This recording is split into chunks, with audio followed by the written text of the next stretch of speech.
اگر وقت کا جوگی جے پال بھی تھا تو وہ دائرہ اسلام میں داخل ہو کر وہ رسول اللہ کا کلمہ پڑھ کر دین اسلام میں داخل. میں اس طریقے کی جتنی بات کروں بس ایک اور سن لیجئے اور اس کے بعد میں اپنے اختتام کی طرف. ان الباطل کان زہوقا، حق آتا ہے باطل مٹتا، اس لیے کہ باطل کا نصیبہ ہی مٹنا، باطل کا نصیب. وقت آیا ایسی بہت ساری مثالیں ہیں. میں ایک طرف سے اگر بیان کرتا جاؤں تو میں کہہ رہا ہوں نا کہ کئی رات درکار ہے، لیکن چونکہ ہمیں 11:15 تک سمیٹنا ہے بس ایک اور سنیے کہ جب دین کا نمائندہ کیسا ہوتا ہے اور کیسے کیسے کام کر دکھلاتا ہے. زیادہ دور نہیں، آپ ہی کے سرزمین پنجاب میں وہ اللہ کے دین کا نمائندہ جو ہے مدفون ہے، جسے دنیا مجدد الفسانی کے نام سے مجدد الفسانی کے نام سے جانتی ہے.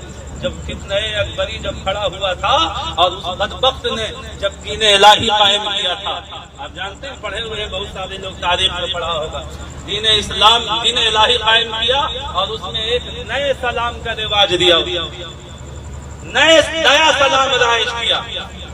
اور اس کا نیا سلام کیا تھا اللہ، جیسا ہم کہتے ہیں نا السلام علیکم، تو واپس کو کہتے ہیں وعلیکم السلام. تو اس نے اس سلام کو ہٹایا اور ہٹانے کے بعد ایک نیا سلام نکالا. اور اس میں کیا تھا اس کا نیا سلام؟ لوگ کہتے تھے اللہ، ادھر سے وہ جواب دیتا تھا اکبر. یہ اس کا نیا سلام جواب تھا. یعنی یہ کہنا یہ چاہتا تھا کہ لوگ جو ہے ہمیں اللہ کہیں. لوگ کہتے تھے اللہ، تو ادھر سے جواب ملتا تھا اکبر، یعنی اللہ اور کوئی نہیں معاذ اللہ اکبر. یہ اس کا.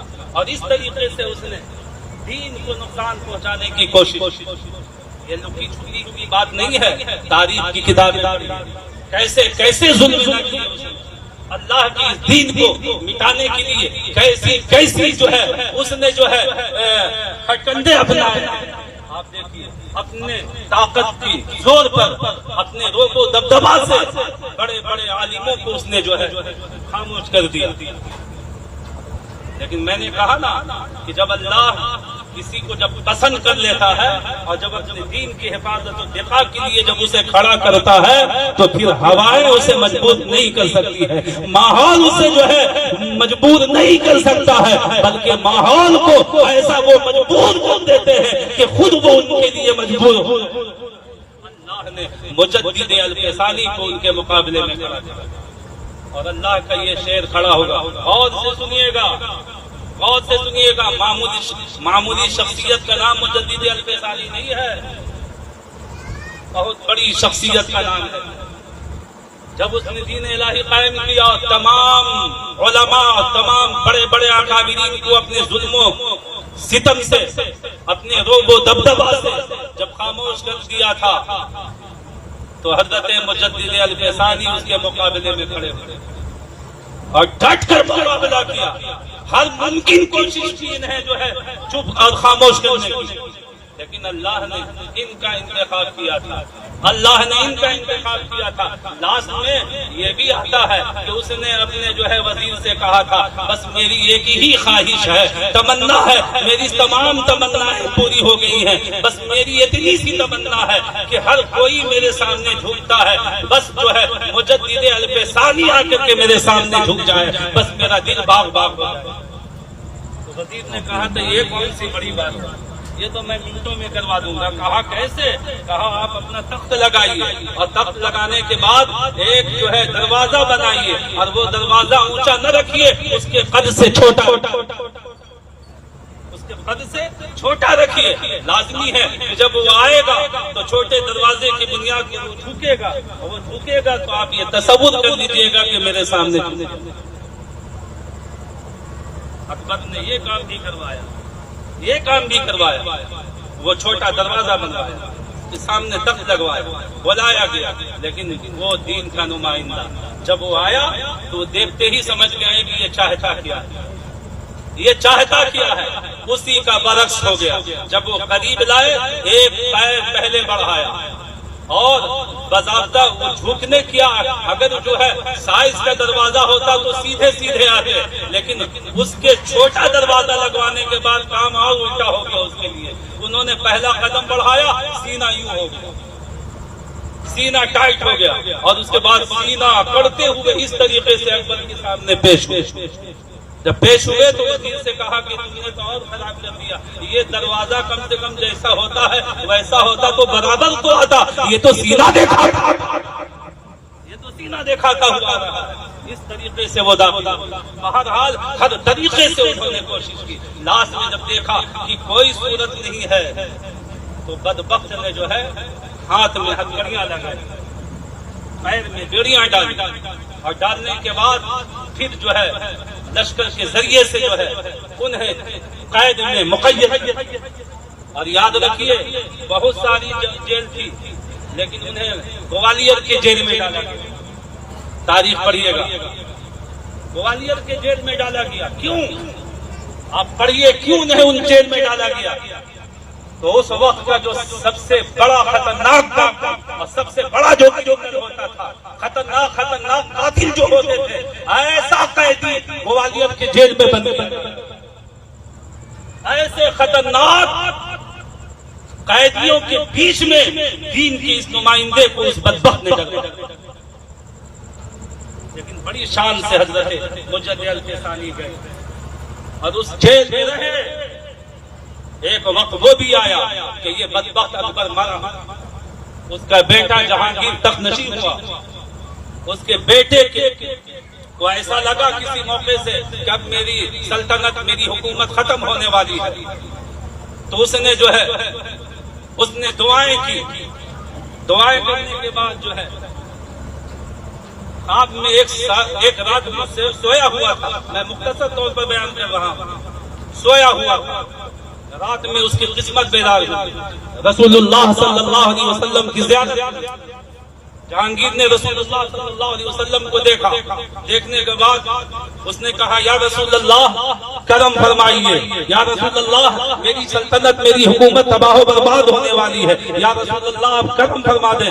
رسول اللہ کے تعلق سے وہ جہانگیر کہتا ہے کہ میں نے دیکھا کہ رسول اللہ کا چہرہ غضبناک ہے، ایک دم سرخ ہے، اور غصے کی حالت میں کہتے ہیں بدبخت تجھے اپنی حکومت کی پڑی ہے، تو نے دین کے نمائندے کو جیل میں ڈال رکھا ہے، اگر اپنے حکومت کی خیر چاہتا ہے تو دین کے نمائندے کو تو آزاد کر دے ورنہ تیری خیر ہے۔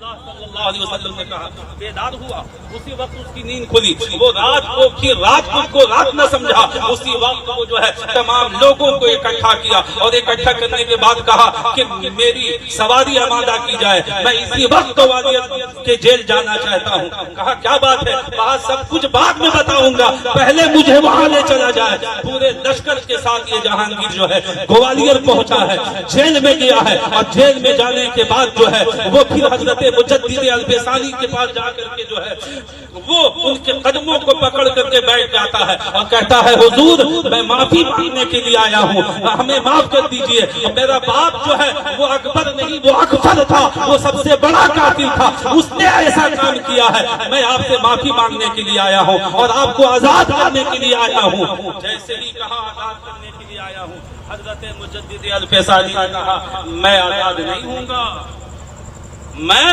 آزاد نہیں ہوں گا۔ بتائیے کون ایسا قیدی ہے جس کو آزادی ملے اور آزادی قبول نہ کرے؟ ہے کوئی ایسا قیدی؟ یہ حضرت مجدد الفسانی کی ذات کہا میں آزاد نہیں ہوں گا۔ کہا کیوں؟ بولا کہ میری ایک شرط ہے، اگر ہمیں آزاد کرنا چاہتا ہے تو اس جیل میں جتنے قیدی ہیں ان سب کو میرے ساتھ آزاد، ان سب کو آزاد کرنا ہوگا۔ جہانگیر نے کہا حضرت یہ تو بڑا غضب ہو جائے گا۔ کہا کیا غضب ہو جائے گا؟ کہا آپ کو معلوم نہیں ہے اس جیل میں کوئی اور نہیں، وقت کا سب سے بڑا کرمنل قید ہے، جو سب سے بڑا قاتل ہے، جو سب سے بڑا ڈاکو ہے، جو سب سے بڑا بدماش ہے، وہ چھٹے چھٹے جو گنڈے ہوتے ہیں اس جیل میں انہیں قید کیا جاتا ہے۔ حضرت مجدد الفسانی کا جواب سننا جو نوجوان مجدد کہتا ہے جہانگیر خاموش ہو وہ تیرے باپ کی جیل تھی جس میں وقت کے بڑے بڑے جو ہے ڈاکو رہا کرتے تھے. اب اس جیل سے نکلنے والا کوئی ڈاکو نہیں بلکہ اپنے وقت کے سب ولی اللہ کرنے والے. نعرہ تکبیر، نعرہ رسالہ، شمشی دولا، شمشی دولا، سید راشد انور صاحب قبلہ. نعرہ تکبیر، نعرہ رسالہ. کہا کہ یہ تیرے باپ کی جیل نہیں ہے جہاں بڑے بڑے گنڈے اور ڈاکو رہتے ہیں. اب اس جیل سے نکلنے والا کوئی گنڈا نہیں، یہ سب دین کے نمائندے اور اولیاء اللہ نکل. یہ مجدد کا کام ہوتا ہے، اس سے کہتے ہیں تجدیدی کام، کہ وہ کہیں ہو وہ حالات سے جو ہے وہ متاثر نہیں ہوتا، اور نہ حالات اس کو مجبور کرتے ہیں. چاہے جگہ جیسی ہو، اگر اس میں وقت کا خطرناک، اگر وہ ڈاکو چور بھی ہوتا ہے تو اسے اپنے سامنے اسے اللہ کا بہترین ولی بنا کر کے اسے نکال. یہ جیسے جیسے دین کو تباہ و برباد کرنے کے لیے، دین کو نقصان پہنچانے کے لیے جب جب کوئی فتنہ کھڑا ہوا ہے، تب اللہ نے جو ہے دین کے نمائندے کو بھیج کر کے اس کا قلعہ کما کیا ہے. اس لیے کہ رب کا قول ہے جاء الحق وزهق الباطل ان الباطل کان زهوقا. حق آتا ہے باطل مٹتا ہے، اس لیے کہ باطل کی قسمت ہی مٹ آتا ہے. اور پھر ایک دور آیا، جب وہ دور آیا تو وہ اتنا خطرناک دور تھا، غور سے سننا، کہ حضرت موسیٰ کا دور تھا. دشمن جب آیا تو برملا دشمن بن کر کے، ہے نا. حضرت ابراہیم کا جب دور آیا تو دشمن آیا برملا اپنے آپ کو ظاہر کر کے، ہے نا. حضرت عیسیٰ کے وقت میں دشمن ظاہر بن کر کے، جتنے بھی فتنے آئے اور دین کے خلاف جب اس نے آواز اٹھائی اور دین کو نقصان پہنچانے کی کوشش کی تو وہ دشمن سب دشمن کا لبادہ اوڑھ کر کے آئے. لیکن ایک وقت وہ بھی آیا کہ پھر دین کو نقصان پہنچانے کے لیے جو ہے یہ دشمنان دین کھڑے ہوئے. لیکن یہ دشمنان دین کھڑے ہوئے تو دشمنوں کے لباس میں نہیں، ایسے ہی ٹوپی لگا کر کے، ایسے ہی جبہ کبا پہن کر کے، ایسے ہی ہاتھ میں تسبیح لے کر کے، ایک ہاتھ میں قرآن ایک ہاتھ میں حدیث لے کر کے، بڑی بڑی داڑھیاں لے کر کے کھڑے ہوئے. اور ایک فتنہ نہیں، کئی ایک فتنہ. ایک وقت وہ آیا کہ فتنوں نے چاروں طرف سے دین پر حملہ کیا، کہ وہابیت فتنہ کھڑا ہوا، دیوبندیت فتنہ کھڑا ہوا، نیچریت فتنہ کھڑا ہوا، قادریت کا فتنہ کھڑا ہوا. جتنے فتنے تھے وہ سب کھڑے ہوئے. اب ضرورت تھی ایسے وقت میں ایک ایسے نمائندے کی جو ان تمام فتنوں کا تنے تنہا مقابلہ کرتا. اللہ نے اپنے بندوں کی دعائیں سنی اور بریلی میں امام احمد رضا کی شکل میں ایسا نمائندہ کھڑا کیا جو ایک وقت میں اتنے فتنوں سے لڑا اور انہیں شکست فاتح دے کر کے اللہ کے دین کی حفاظت.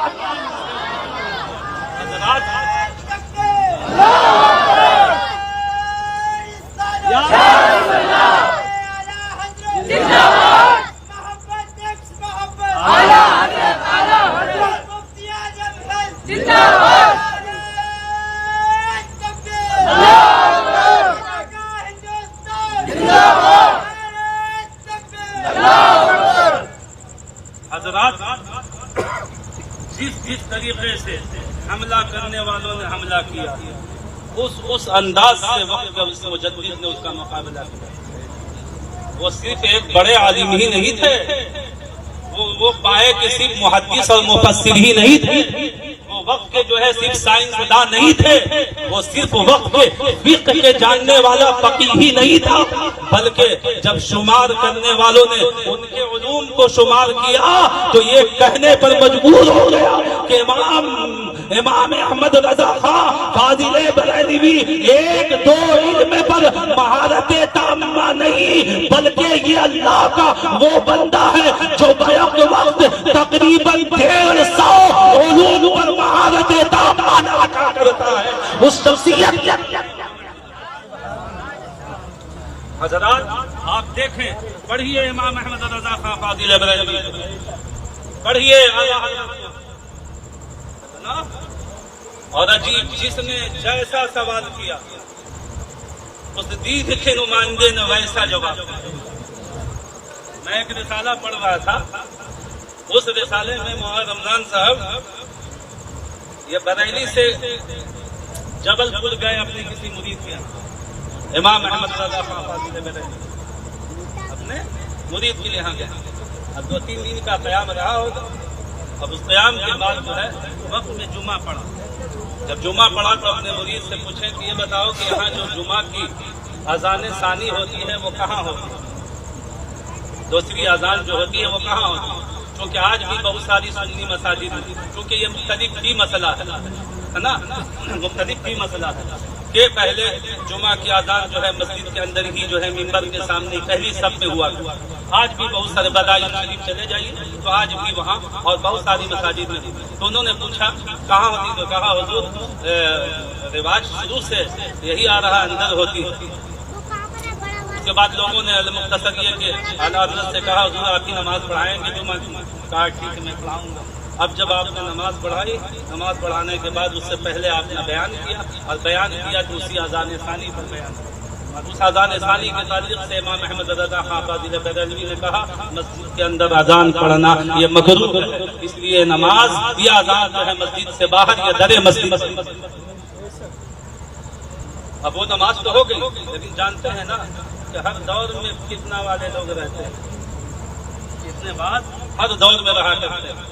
یہی وجہ ہے کہ ایک موقع سے اعلیٰ حضرت نے ایک شعر میں اس کی طرف اشارہ بھی کیا ہے کہ ایک طرف ہے آدائے دی, ایک طرف ہے حاسدی, تنہا بندہ ہے تنہا شاہ تم پہ کروڑ. ایک طرف تو دشمنان سے مقابلہ ہے اور ایک طرف اپنوں میں ہے جو بہت سارے حاسدین ہیں جو مجھے پریشان کرتے ہیں. تو اپنوں میں سے کسی نے جو ہے جا کر کے, چونکہ اس وقت انگریزوں کی حکومت, کورٹ کچہری سب ان کے تھے, جج وکیل عدالت سب کیس کر دیا.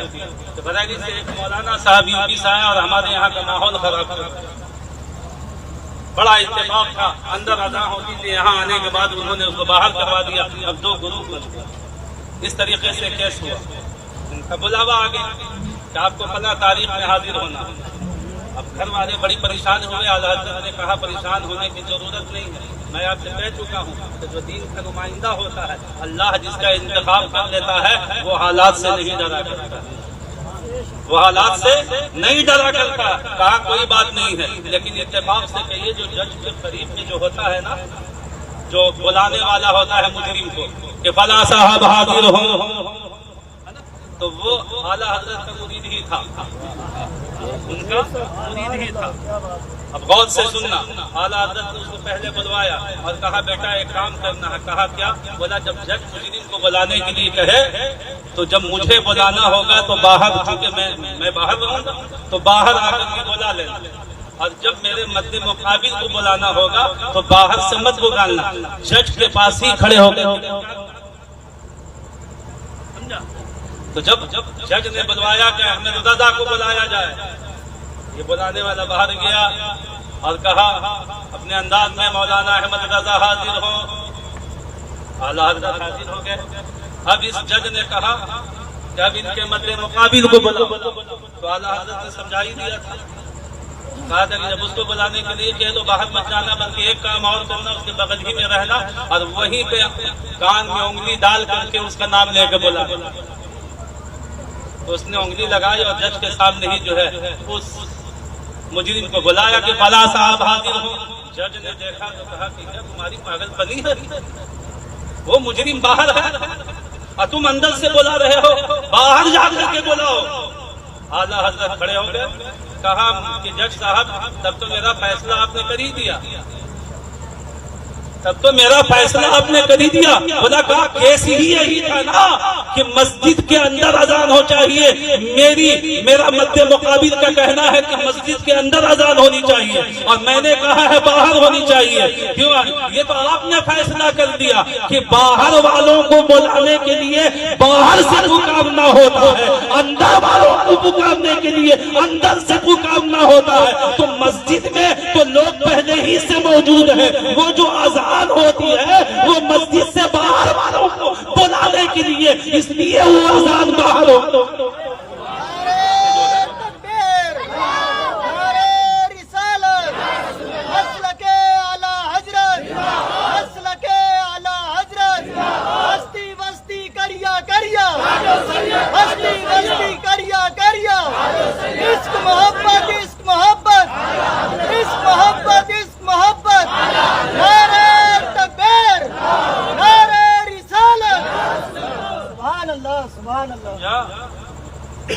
جس انداز میں اور وہ کارنامہ انجام دیا ہے, آپ دیکھیں ان کے کام کو دیکھیں, ان کے کام کو دیکھیں. آج لوگ کہتے ہیں کہ انہیں اعلیٰ حضرت کیوں کہا جاتا ہے نا, اعلیٰ حضرت کیوں کہا جاتا ہے؟ جب اعلیٰ لوگوں کی تعریف کیجیے گا تو اللہ اعلیٰ تو بنائے گا ہی. جب اعلیٰ لوگوں کی تعریف کیجیے گا تو اللہ اعلیٰ ہی بنائے گا. ان کی پوری زندگی پڑھو, پوری زندگی پڑھو. ہم کہتے ہیں نا آپ ان کی اعلیٰ حضرت, ہم اسی لیے میں بار بار کہتا ہوں, شاید میرا ایک بیان یوٹیوب پر پڑھا ہوا آپ نے سنا ہوگا, لیکن میں اسی لیے کہتا ہوں کہ صرف رات بھر رضا کی تسبیح جپنے سے کچھ نہیں ہوتا. آپ عاشق رضا نہیں ہو جائیں گے. پوری رات اسٹیج پر کھڑے ہو کر کے مسلک اعلیٰ حضرت لگانے سے کوئی عاشق رضا نہیں ہو جاتا. ان کی فکر کو پڑھیے, ان کی فکر کو پڑھیے, ان کی تعلیم, اور دیکھیے کہ انہوں نے اپنے اس 67 سالہ 66 سالہ زندگی میں 4 سال کی عمر میں بندے نے نازلہ قرآن شریف ختم کیا جی. 6 سال کی عمر میں منبر پر کھڑے ہو کر کے رسول اللہ کے لیے میلاد پڑھا. یہ ہے امام احمد رضا. اور 13 سال کی عمر میں 13 سال کچھ مہینے کی عمر میں پورا علوم عقلیہ اور نقلیہ سے فارغ ہو کر کے افتاء نویسی ہوئی. آپ سمجھ رہے ہیں, زمانے نے قرآن پاک کا ترجمہ کیا. ترجمہ ہے سب کا, آپ پڑھیے. بعض بدبختوں نے تو ایسا ترجمہ کیا کہ پڑھیے تو آدمی کافر ہو جائے, کافر ہو جائے. احسان ہے امام احمد رضا کا سنیوں پر.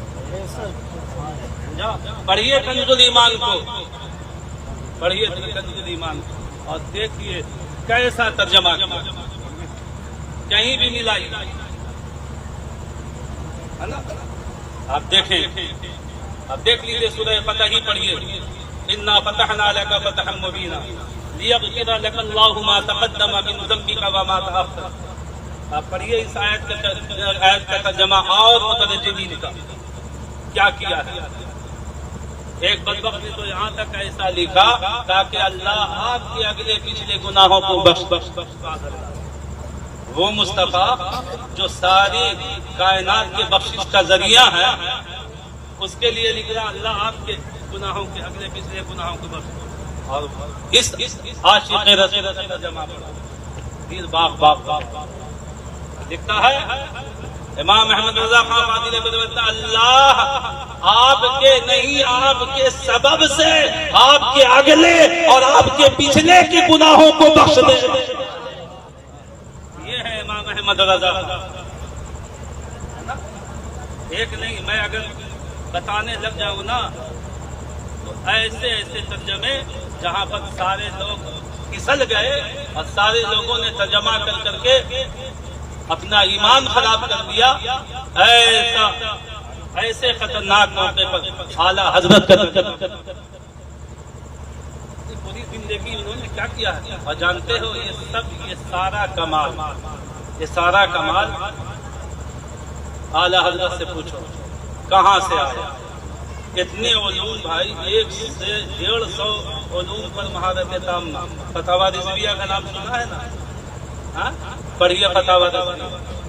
بندہ جس زبان میں سوال کرتا اس زبان میں جواب دیتا، اس زبان میں۔ آپ پڑھیے، کسی نے اگر انگلش میں لکھ کر کے سوال بھیجا ہے تو جواب اردو میں نہیں، انگلش ہی میں جواب۔ کسی نے اگر فارسی میں استفتاء قائم کیا تو جواب بھی فارسی میں دیا۔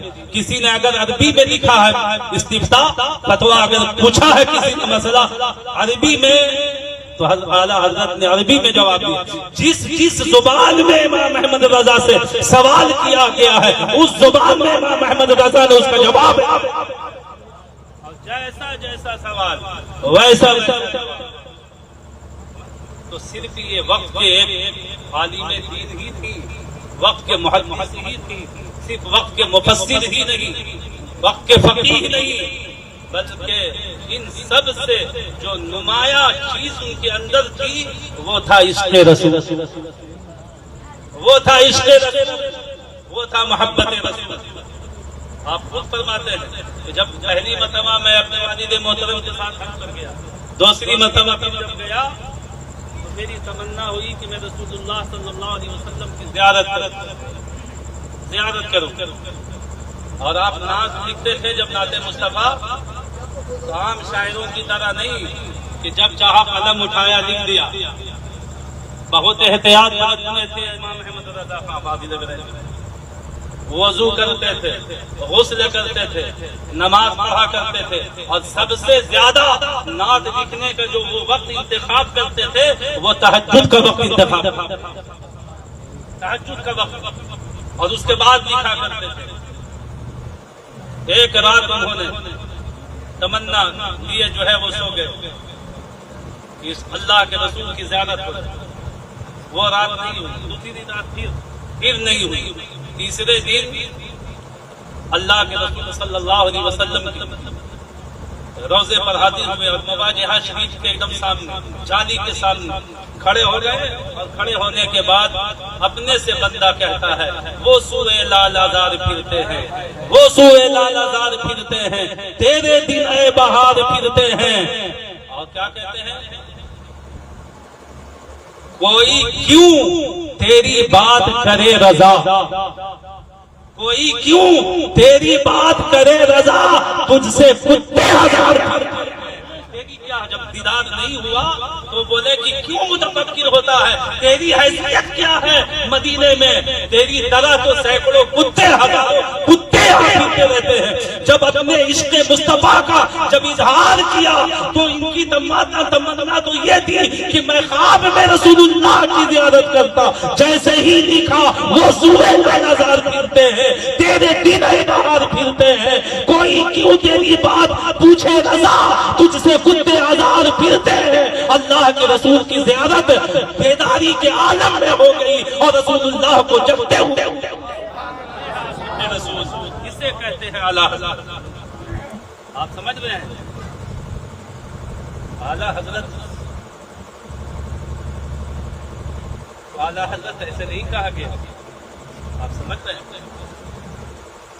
آپ ان کو آپ دیکھتے چلے جائیں ہے نا، سبوں نے تعریف کی ہے۔ ایمان، ایمان سب سے بہترین چیز ہے نا، اور ایمان کے بارے میں اعلیٰ حضرت کیا کہتے ہیں؟ اللہ کی سرتاب قدم انسان ہی ہے، انسان ہی انسان وہ انسان ہی ہے، اور قرآن تو ایمان بتاتا ہے اور ایمان خود کہتا ہے میری جان۔ نعرے تکبیر، نعرے رسالت، نعرے رسالت، شمشیدولا، شمشیدولا، نعرے تکبیر، نعرے رسالت۔ آپ دیکھیے نا، سب سے اعلیٰ و اولیٰ ہمارا نبی، سب سے بالا و اعلیٰ ہمارا نبی۔ اللہ کے رسول نے فرمایا کہ جب تو نے مجھے اور میری آل کو اعلیٰ جب گردانا ہے تو میں تجھے ادنا کیسے رکھوں؟ زمانہ تجھے اعلیٰ کہہ کے پکارے گا اور اعلیٰ حضرت۔ اللہ سبحان۔ آپ دیکھیں جب غوث اعظم جب امام احمد رضا سے پوچھا جاتا تھا یہ سب آپ کے پاس کہاں سے آیا تو کہتے تھے کچھ نہیں بس سرکار غوث اعظم کا صدقہ، سرکار غوث اعظم کا صدقہ ہے، یہ ساری چیزیں مجھے بس اسی در سے ملی۔ آپ ان کی فکر کو پڑھیں، آپ امام احمد رضا کی فکر کو۔ ہم اور آپ دعا کیا کرتے ہیں؟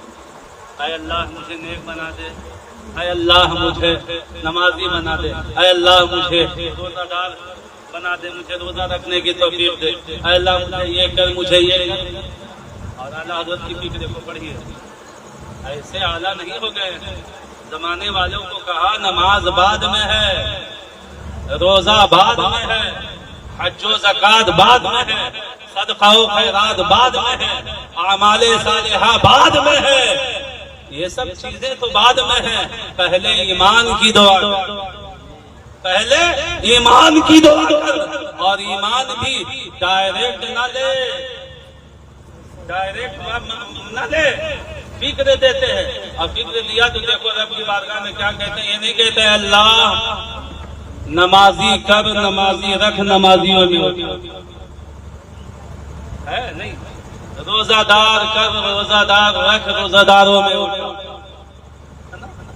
عالم کر، عالموں میں اٹھا، محدث کر، محدث رکھ، محدثوں میں اٹھا، مفسر کر، مفسر رکھ، مفسروں میں اٹھا۔ نہیں، جب وقت کا امام بولتا ہے تو یہ نہیں کہتا نمازی کر، نمازی رکھ، نمازیوں میں اٹھا۔ نہیں، جب بولتا ہے تو بولتا ہے قادری کر، قادری رکھ، قادریوں میں اٹھا۔ قادر عبد القادر ہے، قدرت اللہ کے بعد میں۔ نعرے تکبیر، نعرے رسالت، نعرے رسالت، شمشیر دولا، جشن اعلی حضرت، جشن اعلی حضرت، نعرے تکبیر، نعرے رسالت۔ کیا مطلب قادری کر، قادری رکھ، خالی شعر پڑھنے سے ہوگا؟ فکر کو سمجھیے۔ اعلیٰ حضرت کہہ رہے ہیں کہ اگر اپنا بہترین ایمان بنانا چاہتے ہو، ایمان کی مضبوطی چاہتے ہو، اور اپنے نماز روزے کو مقبول بنوانا چاہتے ہو، تو پہلے محمد الرسول اللہ کی اولاد کے دامن سے وابستہ ہو جا، اور ان کے ذریعے سے اپنے ایمان کو پختگی بخش، اپنی نماز روزہ کر، پھر اس کا فائدہ۔ نعرے تکبیر، نعرے رسالت، نعرے رسالت، شمشیر دولا، جشن اعلی حضرت، جشن اعلی حضرت، نعرے تکبیر، نعرے رسالت۔ جو اعلیٰ حضرت پر بھونکتے ہیں وہ بھی سنیں، پڑھو اعلیٰ حضرت کو، اور جو اعلیٰ حضرت کا سہارا لے کر مصطفیٰ کی خاندان پر بھونکتے ہیں وہ بھی سنیں۔ پوچھو امام احمد رضا سے کہ رسول اللہ کی آل کون ہوتی ہے نا، کون ہوتی ہے؟ شریعت کے خلاف اگر کوئی کام دیکھو تو اگر وہ اپنا ہے تو اس کو سختی سے منع کرنے کا حکم ہے، سختی سے۔ لیکن آپ سنیے، شاید آپ نے بھی سنا ہوگا، میں بھی سنی بھی بات کر رہا ہوں، ہے نا؟ میں نے سنا کہ آپ کی بارگاہ میں ایک سید صاحب جاتے تھے بچے، اور آپ کے ہاتھ میں انگوٹھی تھی سونے کی۔ اعلیٰ حضرت نے دیکھا، دیکھنے کے بعد اس وقت وہ فوراً کچھ نہیں بولا، یہ چلے گا۔ اعلیٰ حضرت نے کچھ دنوں کے بعد چاندی کی انگوٹھی بنا دی اور بنا کر کے رکھ دی۔ کچھ دن کے بعد پھر سید صاحب آئے، پھر مسافہ لیا۔ جب اعلیٰ حضرت سے مسافہ لیا تو لینے کے بعد جو ہے آپ نے انگوٹھی دیکھا، اور دیکھنے کے بعد کہا صحیح تھا، انگوٹھی بڑی خوبصورت تھا۔ اب ظاہر ہے کہ جب آدمی ایسا بولتا ہے تو اگلا کہتا ہے کہ حضرت ٹھیک ہے آپ کو لے لیں۔ جیسے ہی کہا تو انہوں نے اتار کے کہا حضور آپ لے لیں۔ بولا کہ آپ نے جب دے دیا ہے تو اب اس کی جگہ پر میری طرف سے بھی کچھ تحفہ لے لیں۔ میری طرف سے بھی کچھ تحفہ لے لیں. اندر گئے, چاندی کی انگوٹھی لے لیں, اور لانے کے بعد ان کے ہاتھ میں پہنا دیا. پہنانے کے بعد ادھر ان کو روانہ کیا, ادھر انگوٹھی گھر لے. آپ دیکھیے کیا سمجھا آپ نے, کیا سمجھا آپ نے. یہ ہے سادات کا احترام, اور سادات کے احترام کے ساتھ ساتھ ان کی سلام. آج تو سادات پر جو ہے بہت سارے عجیب بولی بولا کرتے ہیں. فکر رضا کو پڑھیے, اعلیٰ حضرت کو پڑھیے گا نا تو پھر سمجھ میں آئے گا آپ کو کہ رسول اللہ کی اولاد کیسی ہے, اور رسول اللہ کی اولاد کا کیا مرتبہ ہوتا ہے. آپ نے دیکھا ہم اور آپ سب بہت ساری دعائیں کرتے ہیں, ہے نا. کوئی دعا کرتا ہے اپنے مال کے لیے, جائیداد کے لیے, گھر میں جو ہے بہتری کے لیے, بچوں کی ترقی کے لیے, یہی سب دعائیں کرتا ہے. بہت زیادہ ہم دعا کریں تو سب سے آخری جو دعا ہوتی ہے وہ ہوتی ہے اللہ میرا خاتمہ ایمان ہو, یہی نا. لیکن اعلیٰ حضرت کو تھوڑا پڑھیے, ان کی فکر کو. اعلیٰ حضرت کیا دعا کرتے ہیں؟ اعلیٰ حضرت یہ سب دعا نہیں کرتے ہیں, بلکہ قیامت تک آنے والی نسلوں کو فکر دیتے ہیں کہ مجھ سے محبت کا صرف دعویٰ نہ کرو, اگر دعویٰ کرتے ہو تو میری فکر پر عمل کرو. ہم یہ دعا نہیں کرتے, بلکہ جب وقت کا مجدد دعا کرتا ہے تو کہتا ہے کہ دو جہاں میں خادم آل رسول اللہ کر حضرت آل رسول مقتدا کا, اور کہتے ہیں اعلیٰ حضرت میری فکر کو پڑھو اور اس پر عمل کرو. تو دعا کرتے ہیں اللہ ہمیں رسول اللہ کی آل کا خادم صرف اس دنیا میں نہ بنا, اس دنیا کے ساتھ ساتھ اس دنیا میں بھی بنا. ایسا ہی اعلیٰ حضرت اعلیٰ نہیں ہو گئے, آپ سمجھ رہے ہیں. اور ایک میں بہت بڑی بات آپ کے سامنے کرنے جا رہا ہوں, بہت بڑی بات, بہت بڑی بات کرنے جا رہا ہوں. آپ بہت علماء بھی یہاں بیٹھے ہیں, سب ہیں, بہت سے سنیے گا. مولانا رمضان صاحب ہے نا, اعلیٰ حضرت کے والد محترم, یہ کوئی چھوٹی موٹی شخصیت کا نام نہیں ہے. مولانا نقی علی ہے نا, اعلیٰ حضرت کو پڑھایا ہے اس شخصیت کا نام ہے نا مولانا نقی علی. اور ایسی ویسی شخصیت نہیں, علم میں تو ایسا تھا کہ اپنے مخالف بھی جو ہے انہیں لوہا مانتا, مخالف بھی انہیں لوہا مانتا تھا.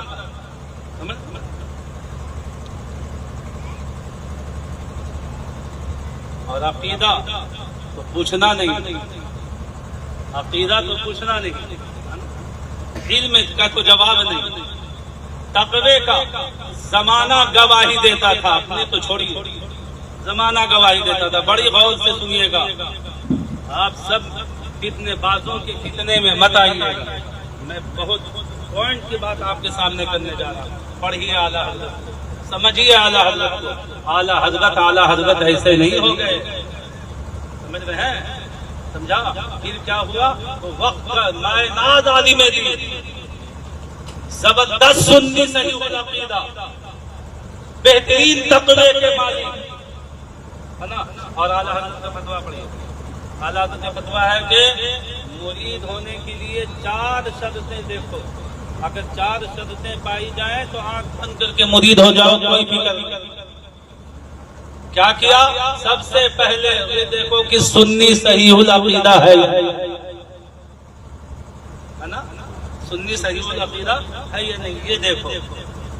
آج تو 5-10 انگلی میں انگوٹھیاں ہوتی ہیں ہے نا, بڑے بڑے بال ہوتے ہیں, اور عجیب ڈریس, عجیب لباس ہوتا ہے, اور سب سے بڑا بابا اسی کو سمجھ کر کے لوگ اسی سے مرید ہو جاتے ہیں.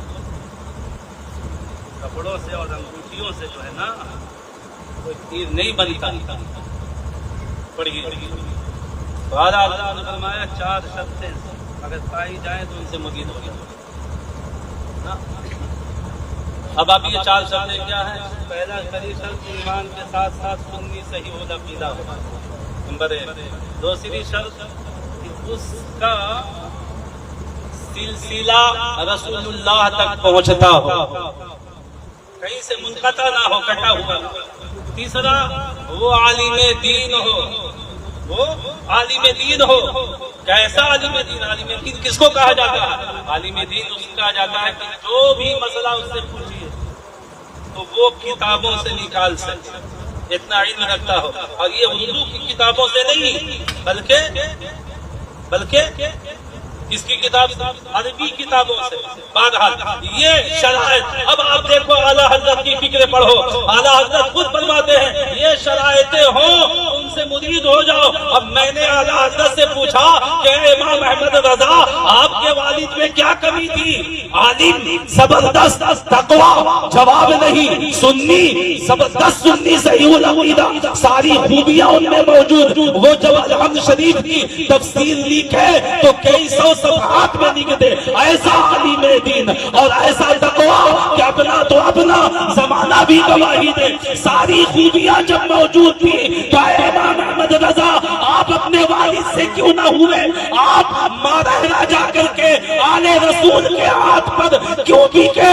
تو اعلیٰ حضرت فرماتے ہیں بیٹا سن، خالی یہ نہ دیکھ ہم اس لیے گئے اور رسول اللہ کے آل کے ہاتھ پر اس لیے بیعت ہوئے کہ وہ فرماتے ہیں کہ بس ایک شیخ سے سمجھ لے، اس لیے بیعت ہوئے کہ ہم، وہ فرماتے ہیں، کیا فرماتے ہیں امام احمد رضا کی ساری خوبیاں تھی لیکن ہم وہاں بیعت ہوئے جا کر کے، وہ کیوں کہ کیوں کسی کے ہاتھ پر، ہے نا، کیوں کسی کے ہاتھ پر ہم اپنے آپ کو بیچے؟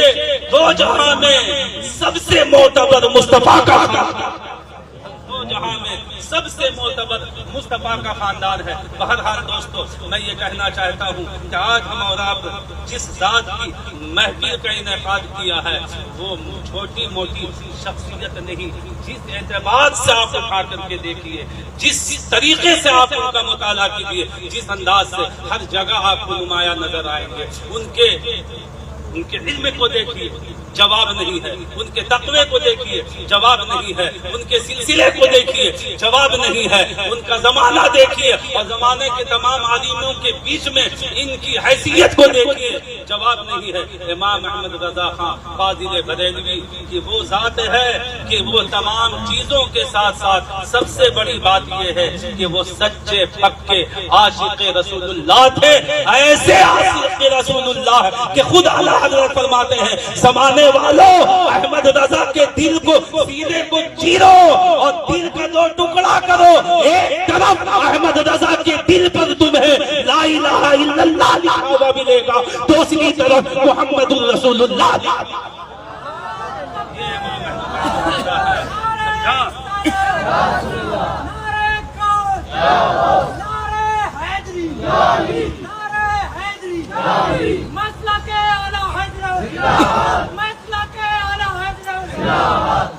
اور کبھی کسی کی تعریف نہیں سوائے مصطفیٰ کی تعریف کے۔ دکھلا دو کسی کی تعریف کیا، وقت نے کسی کی تعریف کرنے کے لیے کہا کہ جو بندہ بول پڑتا ہے وہ کمال حسن حضور ہے، کہ گمان نقش جہاں نہیں، یہی پھول خار سے دور ہے، یہی شمع ہے کہ دھواں نہیں، ہے نا۔ اور پھر ایک جگہ بندہ بول پڑتا ہے کیا؟ عرش حق ہے مسند رفعت رسول اللہ کی، دیکھنی ہے حشر میں عزت رسول اللہ کی، اور پھر تجھ سے اور جنت سے کیا مطلب، وہاں بھی دور ہو ہم رسول اللہ کے، جنت رسول اللہ کی۔ وآخر دعوانا ان الحمد للہ رب العالمین۔ یا نبی